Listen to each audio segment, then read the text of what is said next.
কষা খাসির মাংস বা মাটন কারি যেই নামেই ডাকা হোক না কেন, বাঙালির কাছে খাসির মাংসের কোনো বিকল্পই কিন্তু নেই। সামনেই আসতে চলেছে বাঙালির জনপ্রিয় উৎসব জামাই ষষ্ঠী। সুতরাং জামাই আদরের জন্য চিংড়ি মালাইকারি ইলিশ ভেটকির পাশাপাশি কিন্তু খাসির মাংস কিন্তু মাস্ট, জুড়ি মেলা ভার। আর এইরকমই একটা খাসির মাংস যদি রান্না করতে হয় জামাই ষষ্ঠীর দিন, চটপট কিন্তু সঠিক জায়গায় তোমরা ক্লিক করেছো। তো জামাই ষষ্ঠীতে মাটন না হলে কিন্তু চলবে না। বাইরের যতই গরম থাকুক, স্বাস্থ্য নিয়ে যতই খুঁতখুতানি থাকুক, জামাই ষষ্ঠীতে কিন্তু মাটন মাস্ট।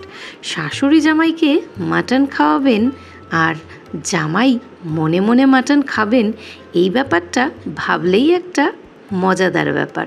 দুজনের মধ্যেই কিন্তু চূড়ান্ত একটা আনন্দ। তো আজকের আমার স্পেশাল রেসিপি জামাই ষষ্ঠী উপলক্ষে মাটন কষা। তো দেখে নেওয়া যাক আমি এই মাটন কষাটা কিভাবে রান্না করছি। সবার প্রথমে 1 কিলো মতন এখানে পাঁঠার মাংস রয়েছে। আর নিয়েছি আমি এখানে 1 চামচ হলুদ গুঁড়ো, 1 চামচ কাশ্মীরি লঙ্কার গুঁড়ো, 1 চামচ মতন জিরের গুঁড়ো, 1/2 চামচ মতন ধনে গুঁড়ো, আর নিয়েছি সামান্য কাঁচা তেল, আর দিয়েছি নুন।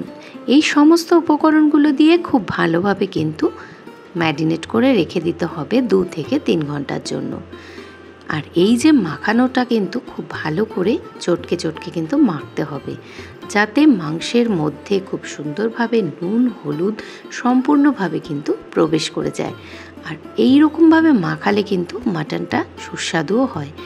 তো 2 থেকে 3 ঘন্টা পর আমি চলে এসেছি রান্নাটা করার জন্য। সবার প্রথমে কড়াতে আমি সর্ষের তেল ইউজ করেছি। অবশ্যই মাটন কষা রান্নার জন্য সর্ষের তেল ইউজ করতে হবে। আর মাটন কষা হবে তাতে আলু থাকবে না, এটা কিন্তু ভাবাই যায় না। তো মাটনটা এখন আমি করার জন্য সবার প্রথমে তেলটা গরম করে তাতে আমি আলু দিয়ে দিয়েছি। এখানে আমি 6টা কি 7টা আলু নিয়েছি এবং আলুটা ভাজার সময় নুন আর হলুদ দিয়ে কিন্তু আলুটা আমি ভেজে নিয়েছি।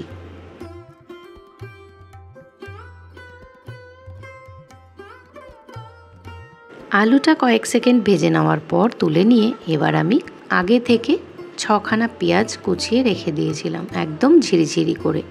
এই পেঁয়াজগুলোকে কিন্তু ব্রাউন করে ভেজে নেব। পেঁয়াজটা কিন্তু খুব বাদামি বর্ণের ভাজলে মাংসর মধ্যে খুব সুন্দর গন্ধ হয়, এবং এই পেঁয়াজ ভাজার সময় যদি চিনি দিয়ে দেওয়া হয়, সেই চিনিটা ক্যারামেলাইজড হয়ে গিয়ে পেঁয়াজের মধ্যে কিন্তু একটা সুন্দর রঙও তৈরি হয়, প্লাস সুন্দর একটা গন্ধ তৈরি হয়। এরপর আমি ধীরে ধীরে দিয়ে দেবো মশলা।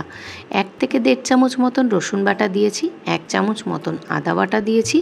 সমস্ত মশলাগুলো কয়েক সেকেন্ড একটু হালকা ভাজা ভাজা করে নিয়ে যখন তেল বেরিয়ে আসবে, তারপরে আমি এখানে দিয়ে দেবো 1 চামচ মতন কাঁচা পাকা লঙ্কা বাটা। তো কাঁচা লঙ্কা বাটা পাকা লঙ্কা বাটা আমি 1 চামচই দিয়েছি।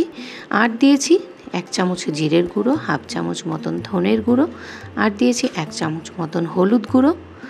এই সমস্ত মশলাগুলোকে এবার একদম ধিমে আঁচে কিন্তু কষাতে হবে। আর দিয়েছি 1/2 চামচ মতন কাশ্মীরি রেড চিলি পাউডার। সমস্ত মশলাগুলো খুব সুন্দরভাবে কষে আসার পর আমি এবার মাংসটাকে কিন্তু দিয়ে দিয়েছি। মাংসটা দিয়ে খুব ভালোভাবে কিন্তু মিডিয়াম টু লো আঁচে একদম সুন্দরভাবে কষিয়ে নিতে হবে। জামাই ষষ্ঠী উপলক্ষে যদি এইরকম একটা মাটন যদি তৈরি করা যায়, তাহলে কিন্তু গরম গরম সাদা দেরাদুন চালের রাইস বা বাসমতি চালের রাইস বা গরম ভাত বা লুচি পরোটা পোলাও ফ্রাইড রাইস সব কিছুর সাথে কিন্তু খুব সুন্দর যাবে। আর জামাই বরণ বা জামাইকে এইরকম একটা সুন্দর পাঁঠার মাংস রান্না করে দেওয়ার মধ্যে শাশুড়িদের কিন্তু আলাদাই একটা আনন্দ। আর শুধু জামাই ষষ্ঠী বলে নয়, যে কোনো অনুষ্ঠানে বা সপ্তাহান্তে কিন্তু এমন একটা মাটন কষা তোমরা তৈরি করে খেতেই পারো। তো দেখো এখানে আমি রান্নাটা চলতে চলতে মাটনের মধ্যে 2টো তেজপাতা ইউজ করেছি। আর এখন আমি দিয়ে দিচ্ছি সামান্য 1/2 কাপ মতন টক দই। টক দইটা দিয়ে আজকে আমি ম্যারিনেট করিনি। আমার চ্যানেলে আরও কিছু মাটনের রেসিপি রয়েছে, তোমরা পারলে একবার চেক করে নিতে পারো। আমি ডেসক্রিপশন বক্সে তার লিঙ্কটা আমি দিয়ে দেবো। তো দইটাকে আমি ফেটিয়ে কিন্তু এই মাংসের মধ্যে দিয়ে দিয়েছি। বেশ কিছুক্ষণ খুব সুন্দরভাবে কষিয়ে নিয়েছি। কষিয়ে নেওয়ার পরে এখানে তোমরা দেখতেই পাচ্ছ মাটন থেকে কিন্তু অলরেডি তেলটা ছেড়ে এসছে। এবং এরপর আমি এখানে দিয়ে দিলাম গরম মশলা। আমার একটা স্পেশাল গরম মশলা তৈরি করা থাকে, যেটাতে এলাচ, দারচিনি, লবঙ্গ, জায়ফল, জয়িত্রী এই সমস্ত উপকরণগুলোকে ড্রাই রোস্ট করে গুঁড়ো করা থাকে। এবং এই স্পেশাল মাটন রান্নাগুলোর মধ্যে যদি এই মশলাটা দেওয়া যায় তাহলে কিন্তু রান্নাটার টেস্ট জাস্ট অপূর্ব হয়। মাংসটা আমার পুরোপুরি কষে গেছে। এরপর আমি সময়টাকে লাঘব করার জন্য আমি মাংসটাকে প্রেশার কুকারে দিয়ে দিচ্ছি। মাংসটাকে প্রেশার কুকারে দিয়ে আমি 3টে সিটি পড়া পর্যন্ত ওয়েট করব। 3টে সিটি আমার পড়ে গেছে। দেখো মাংসটাও কিন্তু আমার পুরোপুরি সেদ্ধ হয়ে গেছে।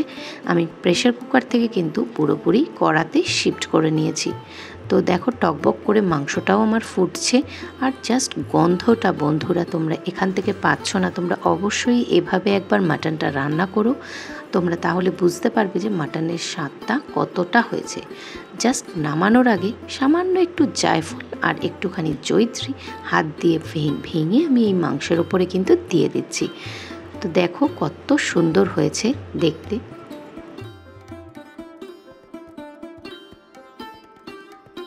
তো কেমন লাগলো আজকে আমার এই মাটন কষার রেসিপিটা অবশ্যই কিন্তু কমেন্টের মাধ্যমে জানিও। তো চলো, এই জামাই ষষ্ঠী স্পেশাল মাটন কষা বা মাটন কারির এই রেসিপিটা তোমাদের কেমন লেগেছে অবশ্যই কিন্তু জানাবে।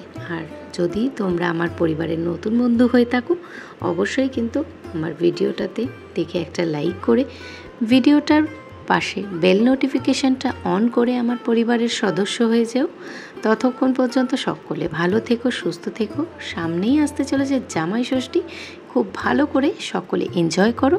আর আমার থেকে যারা বড় আছো কাকিমা, জেঠিমা, তারা খুব সুন্দরভাবে জামাই ষষ্ঠীটা তারা পালন করো।